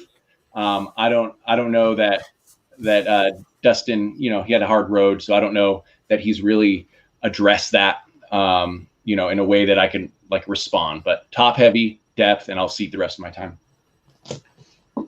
All righty. Dustin, you've got 2 minutes to make your closing argument as well. I like I said, I think once you get outside of the top 3, being, I would say, Joker, Riddler, Penguin, you throw top 5, Two-Face, and even Scarecrow. Once you get past that, I mean, the Bane, Poison Ivy, Rush of Gold. Well, I'm talking about as far as notoriety, whether or not they're well known by people even outside of the comic community, people that are just casual fans. I think that people really know more of the Spider-Man villains. I think there's been a lot more exposure because of the popularity of the Spider-Man villains. Spider-Man, I think, does a better job taking his villains out. But Batman just lets his kind of run around and do whatever because he knows, he can't kill him or he won't kill him, whatever. But I still don't think that outside of the Joker, I mean, without the Joker, I think the Batman franchise is really something that would suffer. And I think that, Spider-Man, he doesn't really have just that one single villain that you can look at and say he carries the totem. He carries the whole the franchise as far as the villains go. So yeah, you got the one villain for Batman that really overshadows everybody else there. And with Spider-Man, you don't really have that. You've got so many villains that I think are comparable and being able to be at the top and known as, great villains of Spider-Man. But I don't think Batman has that depth. And that's it. Oh, all right. So Justin, you know the drill, sir. When you believe you have made a decision, you're ready to go, drop something in the private chat.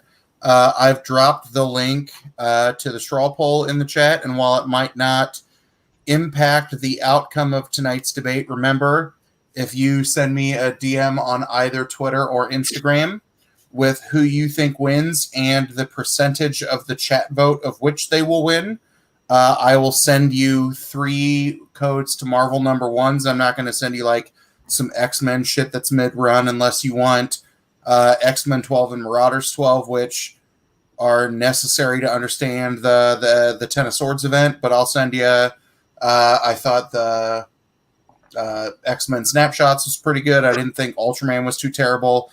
And I know Chris really liked Wraith of Venom. I thought that was pretty cool too. So if you made the bad life decision of not picking that one up, that would be a book that I think would be interesting to look at in terms of art from a digital perspective.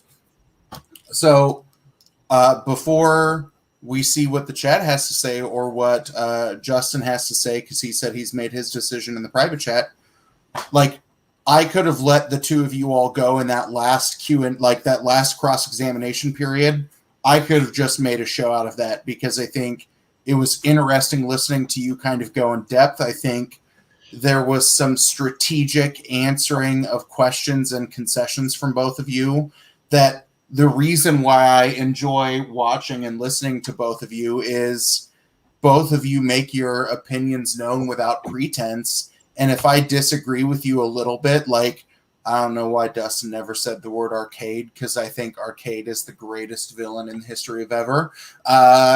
like Chris is making a face now like fuck you. You're probably right.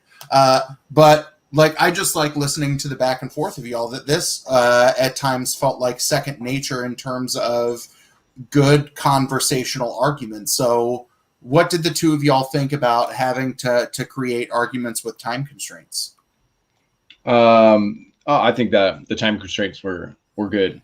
I think for me they worked. I had the advantage of seeing other debates and stuff like that. So I think that they help. You know, if you know it's 2 or 3 minutes or whatever, you could sort of make a plan. Mine went over because I thought, I put 2 hours in my timer. I tried to put that on my phone so I could see what the time was. I kept looking down. I was like, oh man, I got so much time. But I did like that. Dustin, what do you think? Yeah, it was good.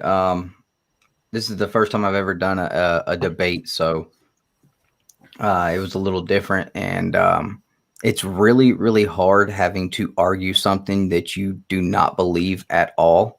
Like not even for a little bit do I believe Spider-Man's villains are better than Batman's. I mean, but Chris is right. I think you did the best job of being very persuasive with the side you didn't agree with. Like we saw other people throughout the first round kind of fold like a cheap card table, and you were able to make good, consistent arguments defending Spider-Man, right? That you each kind of you did a good job of kind of cherry picking your niche.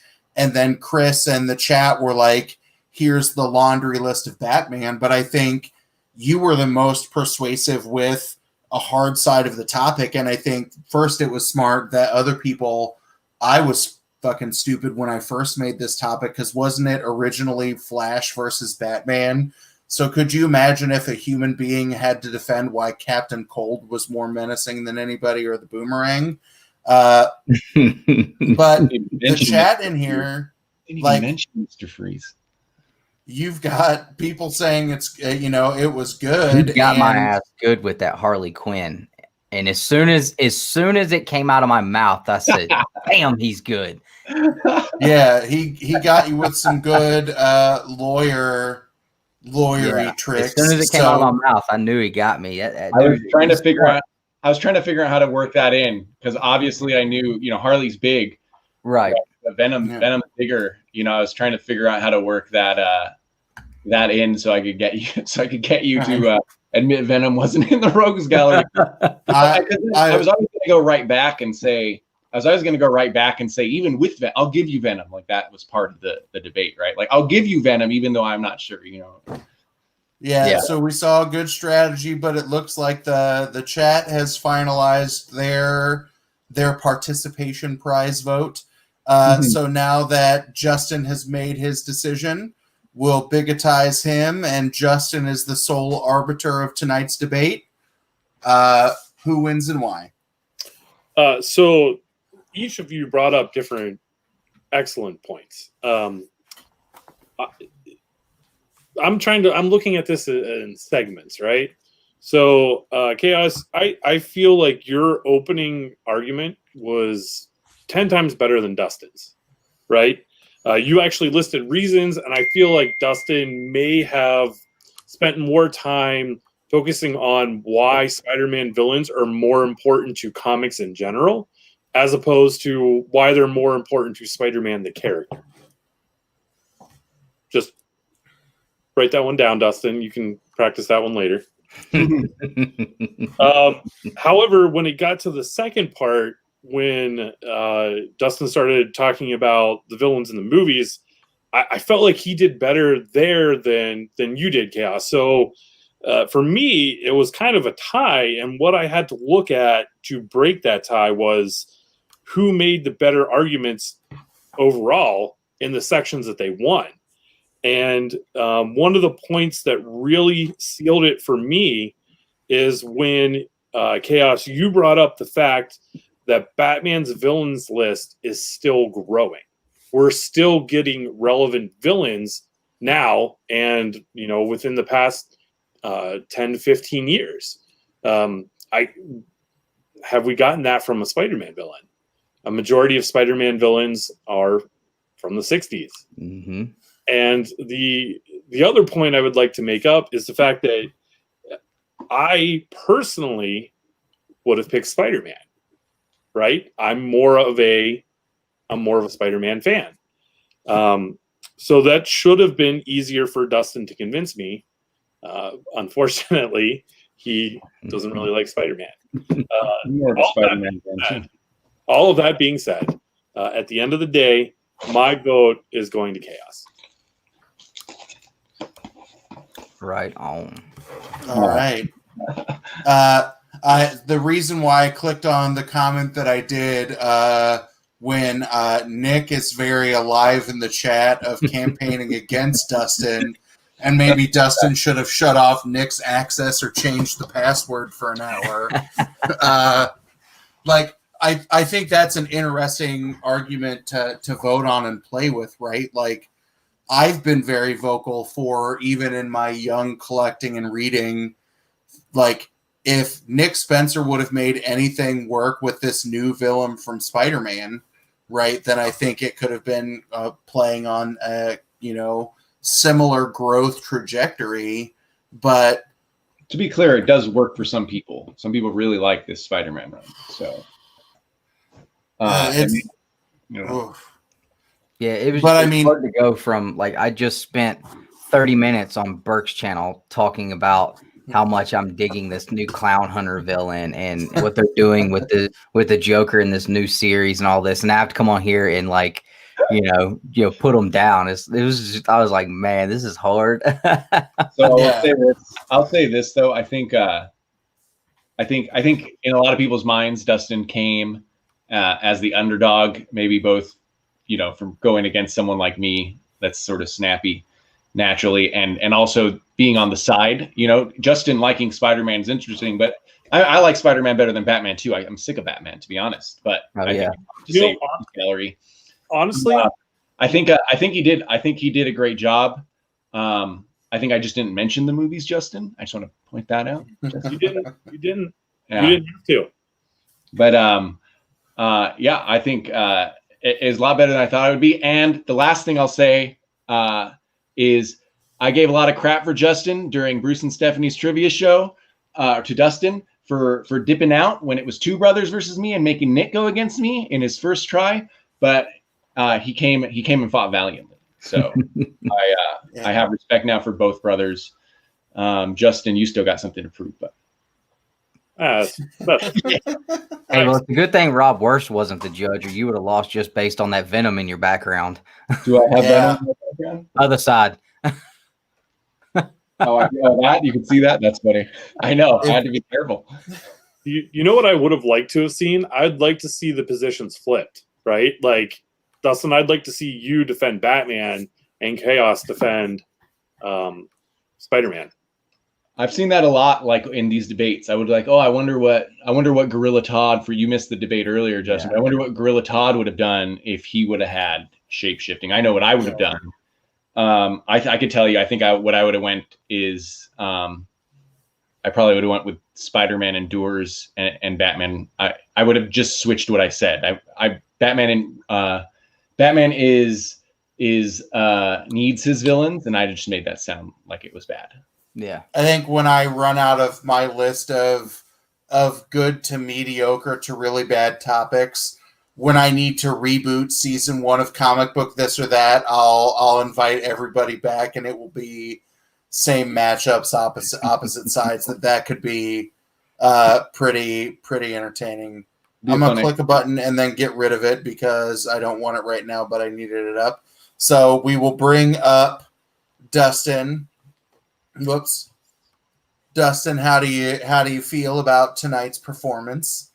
I'm okay with how I did. I definitely agree that Chris definitely did a better job of putting his points, and also extremely clever in having me prove his points for him. That was, a lot of respect. Like he said earlier, we have this relationship of giving each other crap all the time, but there's a lot of respect there. We have a good friendship, and the dude is beyond smart, and the way that he did that. And I mean, I tried to save face so that it didn't kill my argument, but inside, I literally was sitting there like beating myself in the head as soon as he said is Harley Quinn in the Batman's rogues, and I said no. I was like, oh, I know where he's going with this. I just screwed myself. But yeah, it was fun. I enjoyed it. Like I said, I feel like I did the best that I could for trying to argue something that I do not believe at all and don't know anywhere near as much about. And I didn't want to take the road of spending the entire time talking about Batman's villains because I feel like if you do that, then there's just so much people are hearing Batman villains, Batman villains, Batman villains. That's all you hear. So Spider-Man's villains get lost in that conversation. So, he got to pick who was doing what, and he knows enough about me to know that, I'm definitely not a Spider-Man guy. So he definitely did a good job of putting himself in the position to have the advantage. And I think he had the advantage anyway, but it wouldn't matter which one we did. But yeah, it was fun though. It was fun.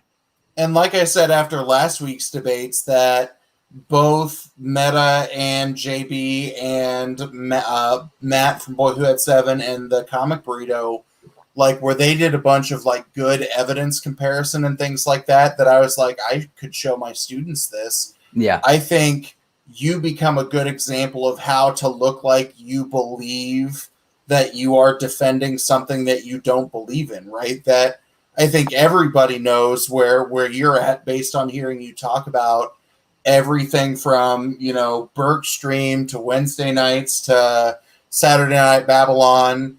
But I think you did a good job of kind of, putting on your armor and defending it this way. So I thought that was pretty cool. Yeah, I appreciate it. And, I think both of us did a good job of staying on the specific topics that were given to us. And neither one of us accidentally flipped and started arguing the other one's point and putting ourselves in the corner. I've seen that too. So it's been fun watching some of these and then getting on here and doing it and trying to remember, not to do what you've seen on here happen already that people have lost for. So it helps being able to watch some other people. But I would say definitely anybody coming on, make sure you stay on topic and don't screw around and accidentally start arguing the opposite point and putting points in your buddy across from you's goal, because that's happened on here before too. Yep. So before I let you go, what are some things we can expect in the near future from Two Brothers Comics? Yes, we drop daily content every day. We're dropping an edited video Monday through Friday. Wednesday, we do our New Comic Book Day live haul stream. Me and Justin knocked that out. And then Saturday night, we're doing our Saturday Night Comic Book Babylon. We just got a major sponsor for our channel, so we're going to be dropping that news this Saturday night. So make sure you guys check that out. It is it's a pretty big deal. It's not a small sponsor, so we're super excited to be working with these guys. And hopefully a couple of other things that we'll work on are going to happen. And we're doing our first drawing for the Bro Box for our Golden Age tier members. So that's going to take place, and we're going to be ranking our top 10 indie comic villains. So that's going to be an interesting one as well. And just check the channel out, man. And if you like what you see, hit the hit the subscribe button, man, if you're enjoying the content. So we appreciate it. Yeah. Like I've said with things about every channel that's been on here so far, I like Two Brothers content because it is all over the place in the types of things that I've learned, from history videos on the comic code to watching a channel of your size dissecting indie comics and their villains, when I like seeing that, and it's like nobody who's huge talks about indie. I love seeing that kind of stuff. And JB, mentioned on his show this morning, and if you haven't watched a Two Brothers video in the last, I'd say week and a half, the editing game is fucking sick. That TKO, you're going to get a boner while you watch Nick unbox it, because the editing quality is cinematic. Nick's definitely on top of the game with that, and we've got something else we're fixing to start working on and putting out, and his editing skills are going to blow that out of the water. And I think everybody's going to really enjoy this new direction we're about to start going in, especially with Nick's editing abilities. And I mean, I'll get a little sappy. I'm proud of the dude, because I mean, everything he's doing, he's put like countless hours in teaching himself. He has not taken any classes or anything. He has literally taught himself how to do everything he's doing. So he's definitely put in the work for it to look as good as it does. He just swallowed a bunch of pills, staying up 15 hours. Pretty much. How? But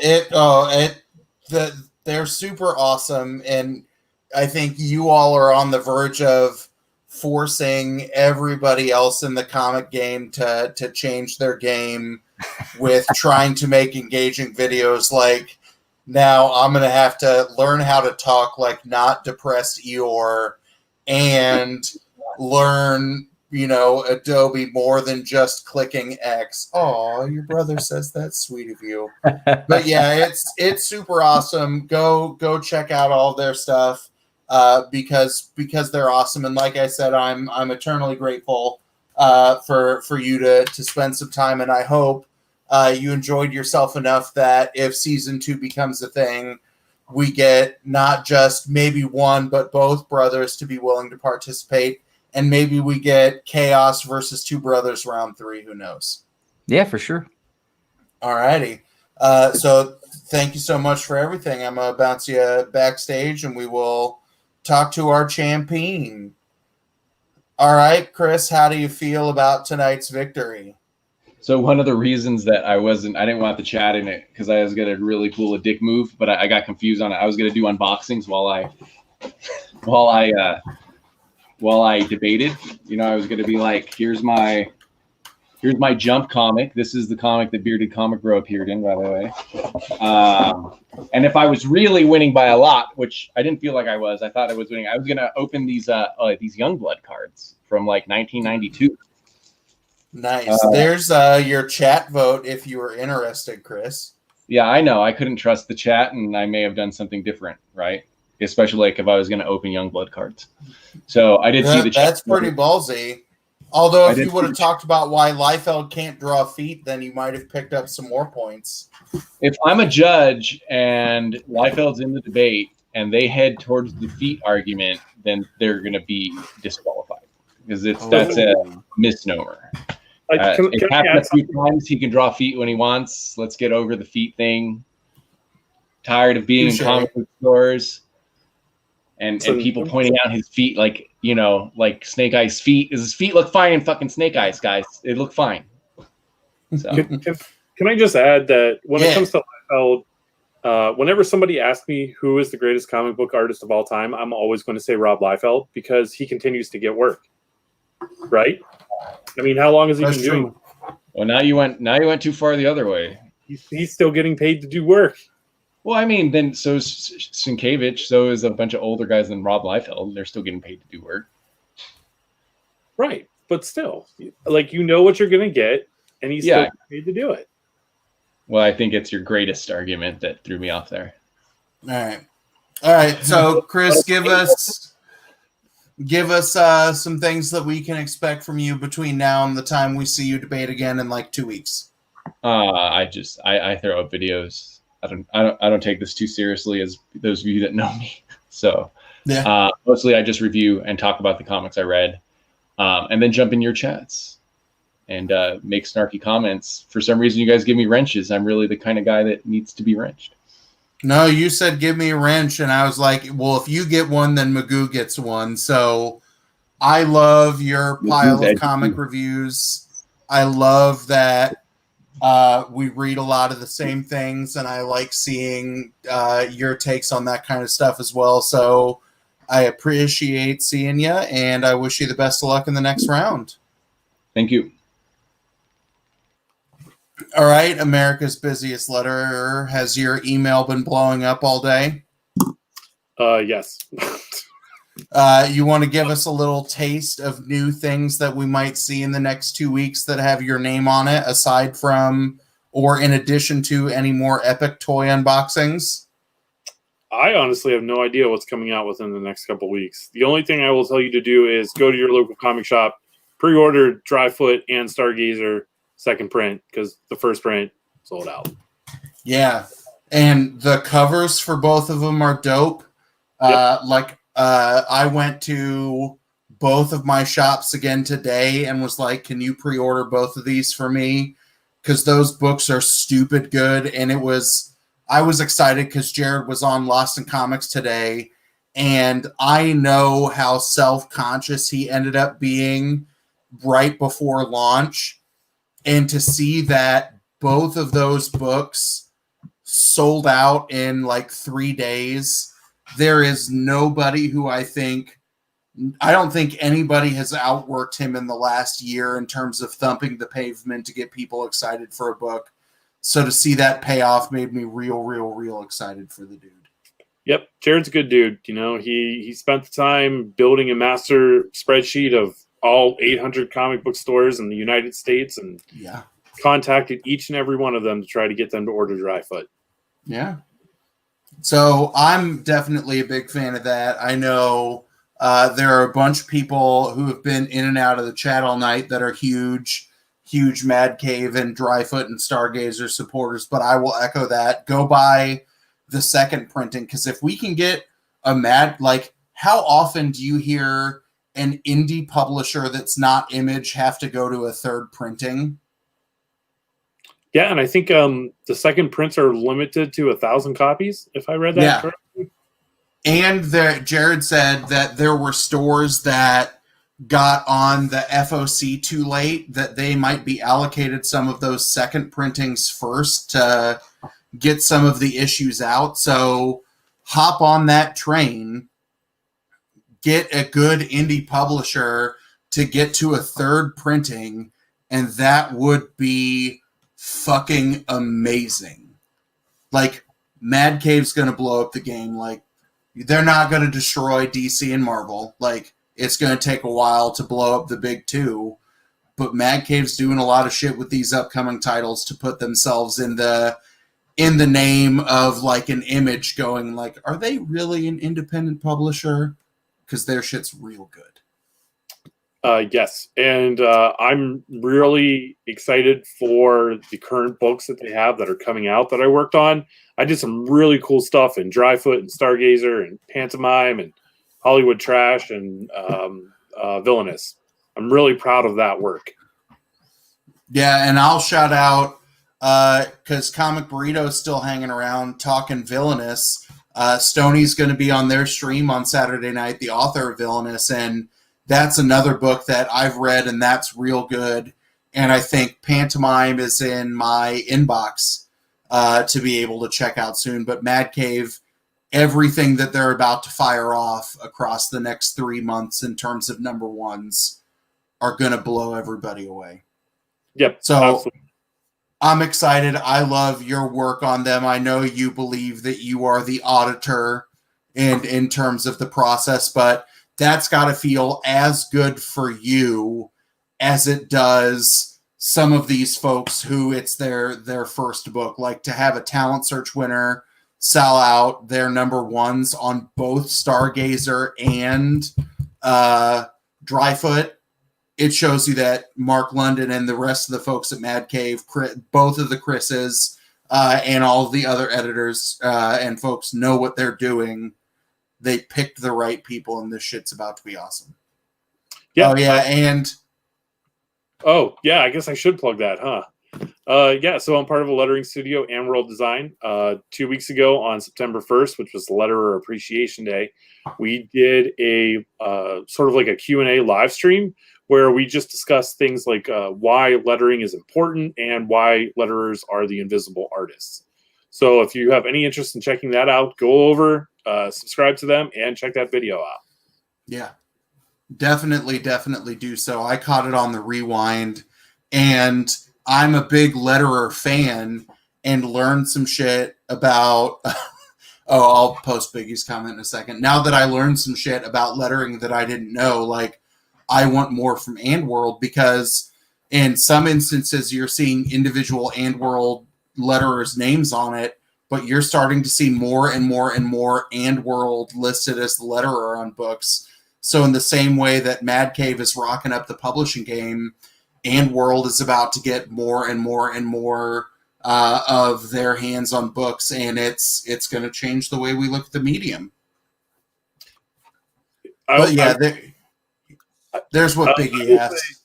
I will say one thing before I address Biggie's comment. Emerald's not new. We've been around for. I say we. Emerald's been around for years. In some capacity. The founder, Darren Bennett, I think he has at least 2 Eisner nominations. He just got nominated for a Ringo within the past month or so. Nice. So he's not new to the game. He's been here for a while. Yeah. Well, that's me being naive and new, but World is definitely going to be would it be unfair to say a larger presence or a more recognizable presence in books across the spectrum? Is that a fair assessment? You feel free to correct me or put me straight, because like I said, I'm back in the game for a year, but all the World books I've seen, in addition to the individual people, like I didn't know you were part of World until you talked about the stream, and I was like, God damn, these people are awesome. I don't know how to answer that. I don't. Fair.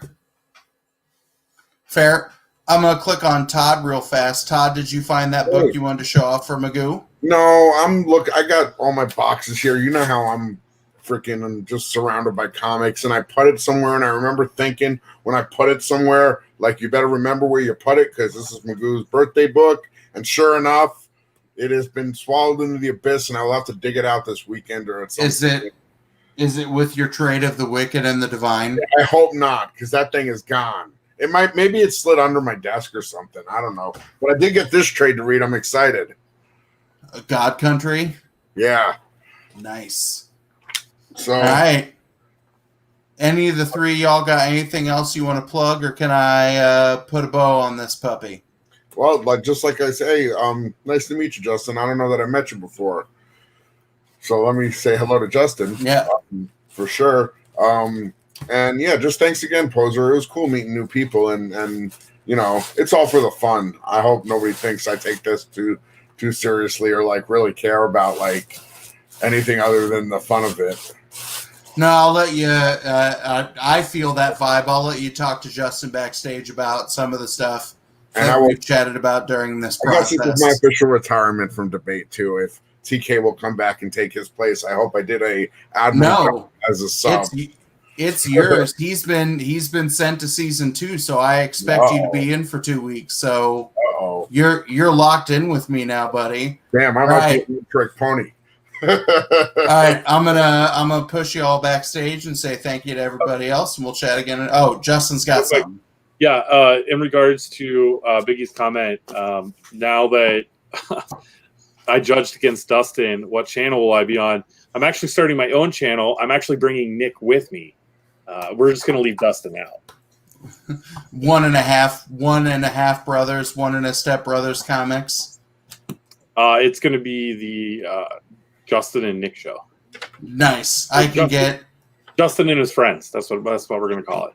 I can get behind that. Well, gentlemen, like I've said to everybody else, thank you so much for what you've done tonight or throughout this process. We'll chat again in a few seconds.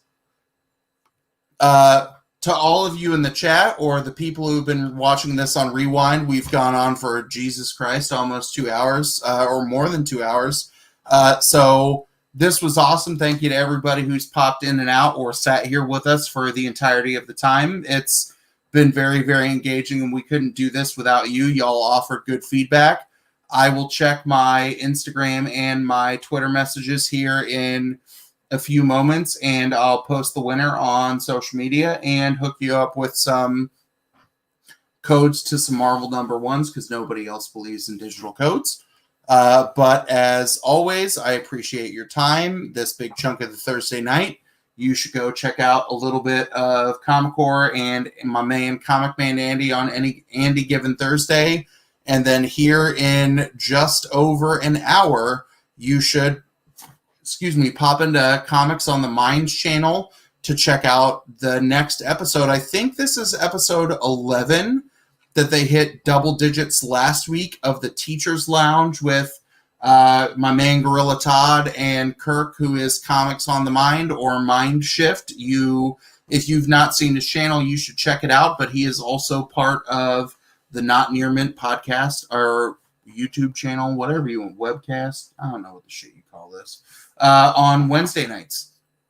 But I enjoyed it. I'm really excited for what we've got coming into store for the quarterfinals next week. Thank you, Cat60, for sticking around with us the whole time, and we'll see if I can give you some time back. I don't know. I'll invent some kind of science shit. But as always, I appreciate your time. I appreciate the views. And as always, thanks for stopping by, and have a good one.